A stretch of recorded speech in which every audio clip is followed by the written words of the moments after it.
Hello there, you brave souls. Now I know what you're thinking. James May talking about ugly cars? What's next? A love letter to the Austin Allegro. But listen, even I, a man who appreciates the finer things in life like a well-brewed cuppa and a perfectly tuned carburetor, can admit that some cars are, shall we say, aesthetically challenged. Beauty, as they say, is in the eye of the beholder. But some of these vehicles seem to have been designed with the express purpose of testing that theory to its absolute limit. We're going to take a look at 10 cars that might just make you question everything you thought you knew about automotive design. Right then, let's start with a car that's so dramatically styled, it looks like it's constantly trying to escape from a game of Tetris. I'm talking, of course, about the Aston Martin Lagonda. Now, I'm a fan of Aston Martins. Don't get me wrong. They're usually sleek, sophisticated, the kind of car James Bond wouldn't be ashamed to be seen in. But the Lagonda, well, it's a bit of an outlier, isn't it? It's like someone took a perfectly respectable saloon car and stretched it out on one of those medieval torture racks until it cried uncle. The result is a car that's longer than a school bus and about as aerodynamic as a brick. But here's the thing about the Lagonda, it's so outlandish, so utterly bonkers that it actually circles back around to being strangely appealing. Now, let's talk about a car that's so aesthetically offensive, it's practically criminal. I'm talking, of course, about the Fiat Multipla. This, my friends, is a car that makes you wonder if the designers were temporarily possessed by the spirit of Salvador Dali. It's like they took all the conventional rules of car design, tossed them out the window, and then ran over them with a steamroller for good measure. The Multipla's most distinguishing feature, of course, is its face, or rather, its two faces. It's got a main set of headlights perched atop a bulbous hood, and then, just below, it's got another pair of lights that look like they were tacked on as an afterthought. The rest of the car is equally bizarre, with its tall, narrow body and its oddly placed windows. It's like a minivan that's been inflated with a bicycle pump. But here's the thing about the Multipla. It's actually quite practical. It's got 6 seats, it's surprisingly spacious, and it's relatively fuel efficient. So, there you have it. A car that's both ugly and practical.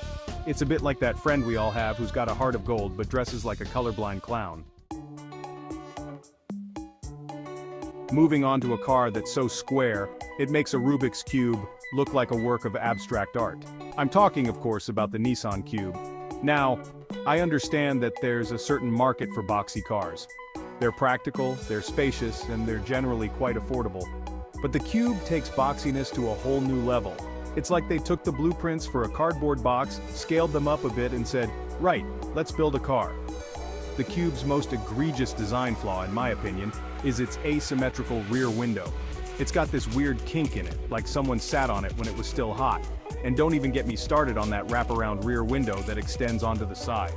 The interior of the Cube is just as bizarre, with its circular motifs and its oddly textured dashboard. It's like being trapped inside a lava lamp. Now let's talk about a car that tried to capture the spirit of the past but ended up looking like a caricature of itself. I'm talking, of course, about the Chrysler PT Cruiser. The PT Cruiser was marketed as a modern interpretation of a classic American hot rod, but it ended up looking more like a cartoon prop. It's got all the right elements, the long hood, the short deck, the flared wheel arches, but they're all out of proportion, like a funhouse mirror reflection of a real hot rod. The PT Cruiser's biggest sin, in my opinion, is its overuse of chrome. It's like they went to the chrome factory and said, give us everything you've got, and don't even get me started on that fake spare tire hump on the back. It's like they were trying to compensate for something. The interior of the PT Cruiser is just as kitschy, with its faux wood trim and its retro-inspired gauges. Speaking of hot rods, let's talk about a car that took the retro trend to its logical extreme. I'm talking, of course, about the Plymouth Prowler. The Prowler was Plymouth's attempt to create a modern-day hot rod, but it ended up looking more like a kit car that someone built in their garage. It's got all the hallmarks of a classic hot rod, the open wheels, the low-slung body, the exposed engine, but it's all just a bit too literal, a bit too on the nose. It's like they forgot that part of what makes a hot rod cool is its authenticity, its history, its connection to a bygone era. The Prowler, on the other hand, feels like a pale imitation, a soulless reproduction. It's like trying to recreate the Mona Lisa using paint by numbers. The Prowler's biggest design flaw, in my opinion, is its front end. Those bug-eyed headlights, that gaping grille, that awkwardly sloping hood. It's like a face only a mother could love. Now, let's talk about a car that's so futuristic it looks like it drove straight out of a science fiction film. I'm talking, of course, about the Tesla Cybertruck. The Cybertruck is Elon Musk's vision of the future of pickup trucks, but its design has been met with, shall we say, mixed reactions. Some people love its angular futuristic aesthetic, while others think it looks like a doorstop on wheels. I'm personally on the fence. On the one hand, I admire Tesla's willingness to push the boundaries of automotive design. On the other hand, I can't help but feel like the Cybertruck's design is a bit too out there, a bit too try-hard. It's like they were trying so hard to make it look futuristic that they forgot to make it look good. The Cybertruck's most polarizing design element is undoubtedly its shape. It's like a triangle on wheels, with its sharp angles and its flat surfaces. It's certainly distinctive, but I'm not sure it's attractive. Moving on to a car that's so strangely proportioned, it looks like it was designed by a committee of people who had never seen a car before. I'm talking, of course, about the SsangYong Rodius. The Rodius is a South Korean minivan that's known for its, shall we say, unconventional styling. It's like a minivan that's been stretched, squashed, and then had a bunch of random lumps and bumps added on for good measure. The Rodius's most distinguishing feature is its rear end. It's got this weird, bulbous shape like a tumor that's growing out of control. And then there are those tiny porthole-like windows. It's like they were trying to give the rear passengers a view of the outside world, but they didn't want them to see too much. The interior of the Rodius is just as bizarre, with its mismatched materials and its oddly placed controls. It's like the designers just threw a bunch of random parts in a blender and hoped for the best. But hey, at least it's got 7 seats, the SsangYong Rodius, a car that's as ugly as it is practical. Now let's talk about a car that's so wide, it looks like it's about to tip over in a strong wind. I'm talking, of course, about the AMC Pacer. The Pacer was designed to be a small, fuel-efficient car, but it ended up looking more like a fishbowl on wheels. It's got this incredibly wide body and these massive windows that make it look like it's about to take flight. The Pacer's most distinctive design element is its massive greenhouse. It's got more glass than a greenhouse, which would be great if you were trying to grow tomatoes, but not so great if you're trying to maintain a low profile. The Pacer's wide body and short wheelbase give it a rather ungainly stance, like a bulldog trying to balance on a beach ball. And then, there's that massive rear window.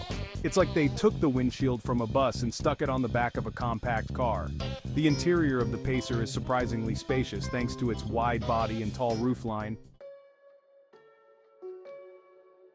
Moving on to a car that's so infamous, it's practically a household name. I'm talking, of course, about the Pontiac Aztek. The Aztek is widely considered to be one of the ugliest cars ever made, and for good reason. It's like a Frankenstein's monster of automotive design, with its mismatched body panels, its awkward proportions, and its overall sense of disharmony. The Aztek's most egregious design flaw is its front end. It's got this weird, beak-like grille that looks like it's about to peck your eyes out. And then there are those oddly shaped headlights that look like they were borrowed from a minivan. The Aztek's side profile is no better, with its awkward angles and its clunky wheel arches. It's like a minivan that's trying to be an SUV but failing miserably. The interior of the Aztek is just as bizarre, with its cheap materials and its poorly designed dashboard. And finally, we come to a car that's so aerodynamic it looks like it's about to take off. I'm talking, of course, about the 1990 Chevrolet Lumina APV. The Lumina APV was Chevrolet's attempt to create a futuristic minivan, but it ended up looking more like a Dustbuster on wheels. It's got this incredibly sleek aerodynamic body that tapers to a point at the rear. The Lumina APV's most distinctive design element is its cab-forward design. The windshield is incredibly steeply raked, and the front overhang is practically non-existent. This gives the Lumina APV a very distinctive profile, but it also makes it look a bit like a door wedge. The Lumina APV's rear end is equally distinctive, with its narrow taillights and its sloping roofline. It's like a minivan that's trying to be a sports car. The interior of the Lumina APV is surprisingly spacious thanks to its tall roofline and its cab-forward design. So there you have it, 10 of the ugliest cars ever to grace, or perhaps disgrace, our roads. From the wedge-shaped Aston Martin Lagonda to the Dustbuster-like Chevrolet Lumina APV, these cars are proof that beauty truly is in the eye of the beholder. Or maybe not. Some of these cars are so aesthetically challenged that it's hard to imagine anyone finding them attractive. Let me know in the comments which of these cars you think is the ugliest. Or if there are any other contenders that you think should have made the list. Until next time, remember, just because it's ugly doesn't mean it's not interesting.